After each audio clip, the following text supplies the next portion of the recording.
Yo people, welcome back to the YouTube channel. You already know what time it is. It's time for another video. Big up your damn selves in the building. Make sure you smash up the likes every single damn time and subscribe if you are new. Monstrosity, mayhem on a Monday. We are looking back at what was a woeful weekend. After that, a slapping from Newcastle, a capitulation actually, in fact. And to be honest, it couldn't have got much worse that weekend. You know, you take a look at Man United winning. You take a look at Arsenal winning. Last minute winner from Kai Havertz. You take a look at Brighton and West Ham also winning.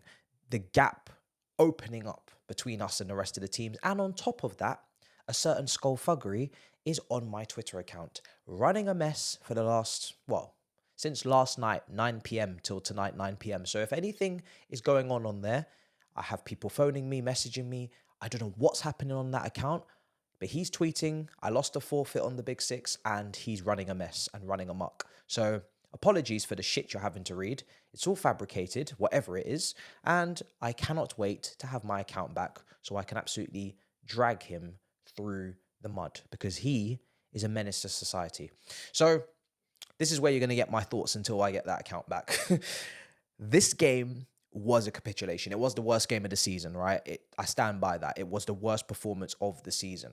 And Pochettino, rightly so, felt the same way and had some consequences or repercussions for the squad and the team in the post-match interview. And that is what a big talking point was yesterday, that he went back on his word. So let's read out the initial quote and then we'll go back to, what happened after.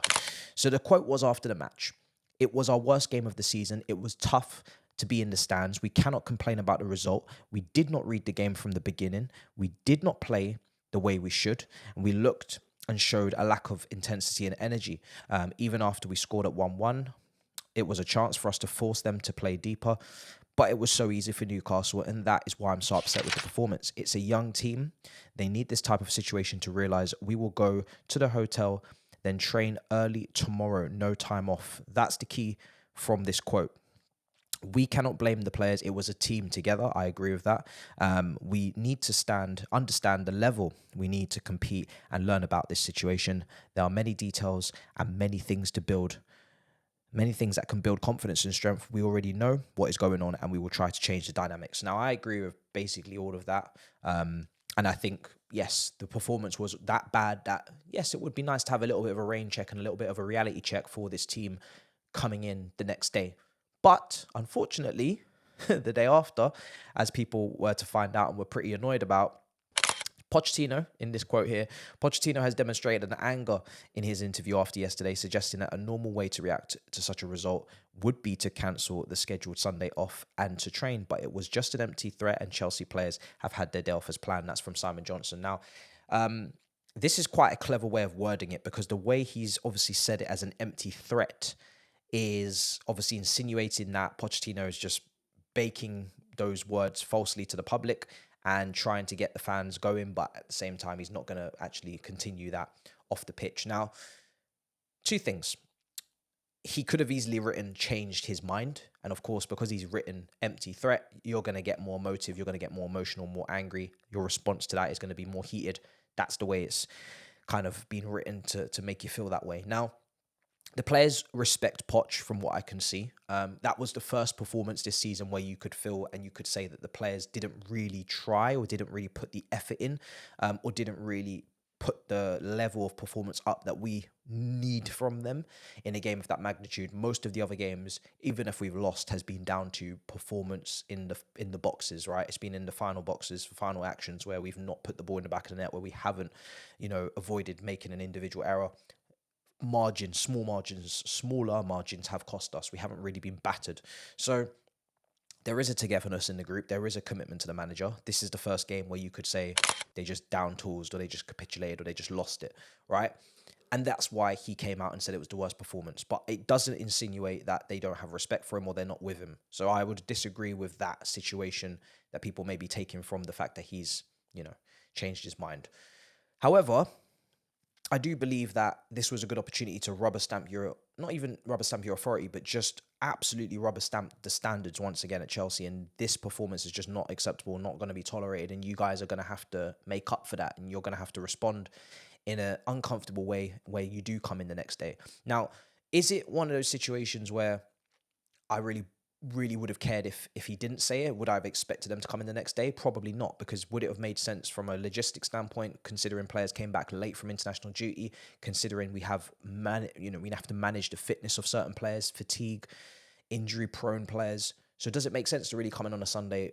Probably not. But because you've said it publicly, you've got to follow through with that. Because for me, this is a young group, and it's a group that need leadership. They're very naive, they're very immature, some of them.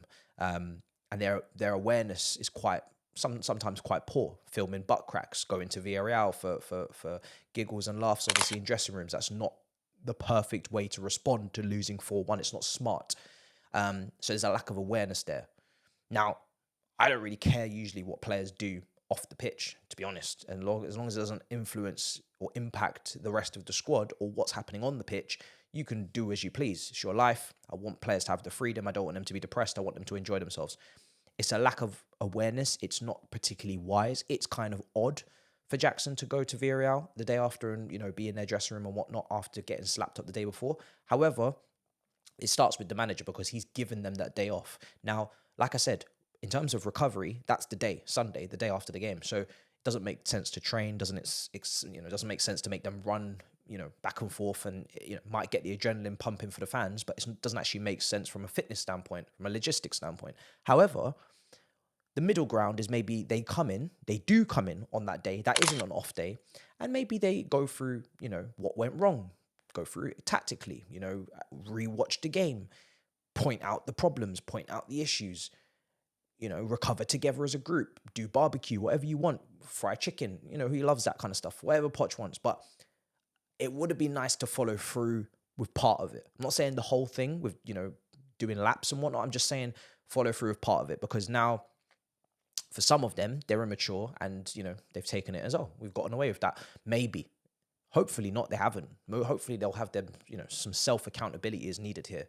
Take some personal responsibility. But like I said, there is some naivety, there is some immaturity, there is some shamelessness, there is part of me that looks at a Jackson or a Madrid and think, yeah, you're not the most mature. You probably need a leader. You probably need an arm around the shoulder. You probably need a guide. And it's not just going to be Thiago Silva. It's not just going to be whoever. It's going to be the manager as well. So to follow through on that would have been great, but it hasn't happened. So it is what it is. But for me, like I said, I would have preferred, but it's not the end of the world. It's just a disappointment. I'm not angry, just disappointment, I'd say. And odd from Jackson, right? Jackson, people are in uproar because of the whole Villarreal thing. Again, I'm more than happy for players to always have their freedom to do what they want. It's strange. I think you've got to be smart. Don't lock yourself in your room. Don't lock yourself in your bedroom. Don't starve yourself. Don't watch the game 10 times in a row. We don't need that. But be sensible, be smart. Pick and choose your timing, Going to Villarreal potentially to be in another dressing room to celebrate, I don't know, what was it, a victory when your own club is absolutely in the deep depths of hell in 10th. Probably not what people want to see. Probably not the best move. But again, if that's the best way for him to recover after the defeat, to take his mind off of it, to enjoy himself, to be with his friends, to then come back stronger, that's better. For me, I'd rather focus on the football, the tactics, the way we played, what we could have done differently, the substitutions, etc. That's what's more important. These are minor factors. Maybe people look at it as a wider issue from a mentality standpoint. You could do so, but I'd rather look at the football, because the football is what we really can see, what we really can judge. What happens off the pitch, we can't really 100% know. We don't really know the personalities and the mentalities. We can only make assumptions. What we do know is what's happened on that pitch. And what happened on that pitch against Newcastle was atrocious, right? So a complete capitulation. From Monday, they'll have a whole week to train. They don't really need more than a week to train for Brighton anyway. They played them on Sunday. They got the whole week to do it. So, like I said, it's not really a necessity to train. Just would have been nice that you said it publicly, so now follow through with it. But it is what it is. And then obviously we know that comes with a defeat, comes a briefing, right? So now, if Jackson scores a hat-trick, mind you, against Newcastle, we win that game 3-1, do you think this briefing comes out, which I'm about to read out next, which is Chelsea's top target, exclusive from the Telegraph, Victor Oshimen, is going to be the move in January, and of course he is interested and open to the move. Do you think that comes out? No, it doesn't. Of course it doesn't come out. But because we are in a position where we've lost, quite badly, and the fans need to pick me up. They need a distraction, throw a dog a bone. That's basically what this is. In my opinion, I'm going to stay consistent with this. I do not think Victor Oshimen is joining Chelsea in January. The move is too big. The fee is too large. The deal is not going to get done for me. He's going to AFCON. Then, of course, he's got to settle. He's got to acclimatize. He's got to adapt. Who knows if he's going to get, off, completely hit the ground running. You just don't know. Now, obviously, we know with Tony, there is some confliction between members of the board as to whether or not that's the move, that's the play. No surprise he divides his opinion because he's just come back from a betting ban. He hasn't played, competitive football since last season. He's not match sharp. He's trained, but he's not match sharp. So it's no surprise that there's confliction there. But he would be cheaper. He is playing in the Premier League. He is Premier League ready, I guess you could say. And yes, he's not going to potentially cost as much. No, he won't. And wages-wise, he definitely probably won't as well. So yeah, there's pros and cons. So we'll see what happens. But in January, I've already made a video previously in international break. I would actually not be surprised if we don't sign anyone in the striker position. However, if you are looking at the demands and there's potentially top 4, top 5 Champions League demands, right? Which this team, in my opinion, from a talent perspective, could make that spot. But from a performance perspective and a results perspective, they are looking every single week less and less likely to make that Champions League spot. And to be honest, by the end of the year, we're probably going to have a pretty good indicator as to whether they are going to make it or they're not, let alone January window. So if we are absolutely dead certain on Pochettino and this team have to meet Champions League expectations that maybe are set by the board because financially we need the money. And of course, that's massive for revenue. That's massive for even attracting signings. We're going to get to that in a minute. Then maybe you do need to go and break the bank in January and go and sign someone. As shameless as it sounds, as embarrassed as I am, the secondhand embarrassment I get from saying that we potentially have to go and sign another big name, big money signing after all the money we've already spent. I don't particularly like saying it. It doesn't make me feel proud, but hey, this is the reality of the situation.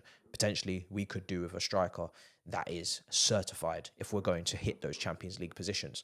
Now, in terms of people are confused online, how is Oshimen even potentially open to joining Chelsea? Because it's Chelsea. Like, it's not to be arrogant. Right now, we're crap. I'll admit that. No problem. But in his younger days, growing up, he would have been inspired potentially by the Essiens, the Drogbas, plenty of African players that came through Chelsea in that very successful period.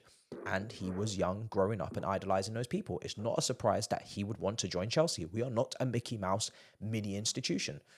It's just the facts of the matter. Are we terrible now? Yes. Are you taking a big gamble with your career, probably joining us now? Oh, yes.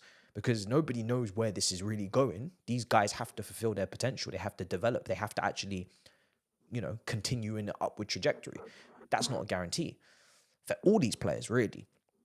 But we are still a big club. That's not a question either. So, yeah, that's why Oshimen wants to join us. But whether or not he will or not remains to be seen. So we'll have to see. Now, final thing on this whole situation, of course, with the transfers, we know that Chalobah is out injured at the moment. He probably will still try and engineer a move away, you'd assume. In January, we'll have to see how that goes, but not ideal that he's injured at all. And just continues to be extended, these injuries. Don't really know what's going on with his situation, but a fresh challenge is needed and some game time for sure because we've got way too many centre-backs, clearly not part of the plans. And of course, the striker list continues to extend with the likes of Sesko and Santiago Jimenez and Bonifay and all these guys. We will see who we sign. But for me, like I said, we kind of need to work on ourselves, A lot of time, this is exterior issues we're looking at. We're thinking, if we sign a striker, it's like a short-term kind of fix. It's like a dopamine effect. We're looking for drugs. We're looking for alcohol. We're looking for anything to calm the pain, to ease the pain, to pause the pain. What we should really be doing is working on ourselves. I'm not going to lie. Not to get deep, but Chelsea should really work on themselves. Chelsea should really get to the real core, deep-rooted issue here. Because that performance against Newcastle wasn't really down to one player. It was down to everyone. Set piece defending, the midfield, trash, not controlling possession at any point. Yes, the finishing as well. Just poor. Overall, everybody was poor. So is one striker necessarily going to go and change the world? It will help. You'd assume, you'd like to hope. Not necessarily a guarantee. So anyway, you guys let me know in the comments down below what you make of all of that rumor rumble rubbish that happened yesterday, I guess, and we move. The performance was as bad as it gets. I'm not gonna do a player ratings, obviously, because there's nothing to rate, because it was poor. Everybody was poor. I don't take back saying everybody was poor. Even Sterling on the tracking back could have been better, but then again, he has to exude some energy going forward because he was the only outlet, because everybody else in the attack was definitely awful, really poor. So he was having to put in even more work. So yeah, just not worth rating. We move. We don't want to dwindle on that one too much longer. So we move on. And yeah, final alert on the Twitter. Skullfuggery, fuck you. I don't know what you're doing on there. I don't know what kind of mess you're making. I don't know why I'm getting so many phone calls and messages. When I get my account back, you're finished. I swear to you, you're finished. So yeah, guys, just leave my Twitter. Don't take it seriously. It's all fabricated. And just pray that there's no more of it, hopefully, for the rest of the day. But I'm sure there will be. So until then, listen, make sure you subscribe. Make sure you smash up the likes. Until next time, big up your damn selves. In a bit, people. Peace.